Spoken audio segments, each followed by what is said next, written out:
VRC సెంటర్లో ఉన్న doctor BR Ambedkar విగ్రహానికి జనసేన పార్టీ నగర అధ్యక్షుడు ఇటు సుజయ్ బాబు ఘనంగా నివాళులు అర్పించారని చెప్పుకోవచ్చు. భారీ స్థాయిలో ఇటు జనసేన నాయకులు కార్యకర్తలు ఇటు డాక్టర్ బిఆర్ అంబేద్కర్ విగ్రహంలో చేరుకున్నారు. ఘనంగా పూలమాలలు వేసి నివాళులు అర్పించారు. ఈ సందర్భంగా సుజయ్ బాబు మాట్లాడుతూ రాజ్యాంగ నిర్మాత డాక్టర్ బిఆర్ అంబేద్కర్ యొక్క పుణ్యాన ఆయన చేసిన కృషి వల్లే ఈరోజు రాష్ట్రంలో దేశంలో ప్రజలందరూ ఆనందంగా ఉన్నారని, ఆయన చేసిన చట్టాల వల్లే ఇటు మహిళలు కానీ పురుషులు కానీ ఆనందంగా జీవిస్తున్నారని చెప్పారు. ఏదేమైనా కానీ ఆ మహానుభావుడు చేసిన చట్టాల వల్ల మొత్తం దేశం అంతా కూడా సస్యశ్యామలంగా ఉందని చెప్పి ఇటు జనసేన పార్టీ నగర అధ్యక్షుడు సుజయ్ బాబు మీడియాతో చెప్పడం జరిగింది.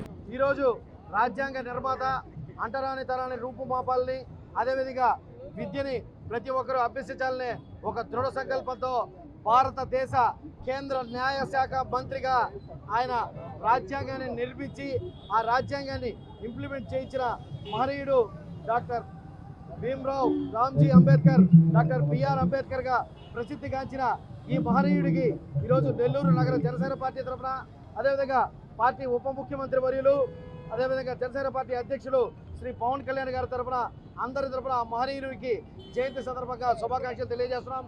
రానున్న రోజుల్లో భారతదేశంలో కానీ ఆంధ్ర రాష్ట్రంలో కానీ మీరు రచించిన రాజ్యాంగానికి తగ్గట్టుగా మేము ఇంకా ముందరికి పోయి అంటరాని తనాల్ని కానీ ఇంకా ఎక్కడైనా అపస్కృతులు కానీ ఉంటే వాటిని తొలగించి మీ ప్రయాణంలో ముందరకెళ్తామని చెప్పి తెలియజేసుకుంటూ మరొకసారి నెల్లూరు నగర జనసేన పార్టీ తరఫున డాక్టర్ బిఆర్ అంబేద్కర్ గారికి జన్మదిన శుభాకాంక్షలు తెలియజేసుకుంటూ సెలవు తీసుకున్నాను. జై హింద్, జై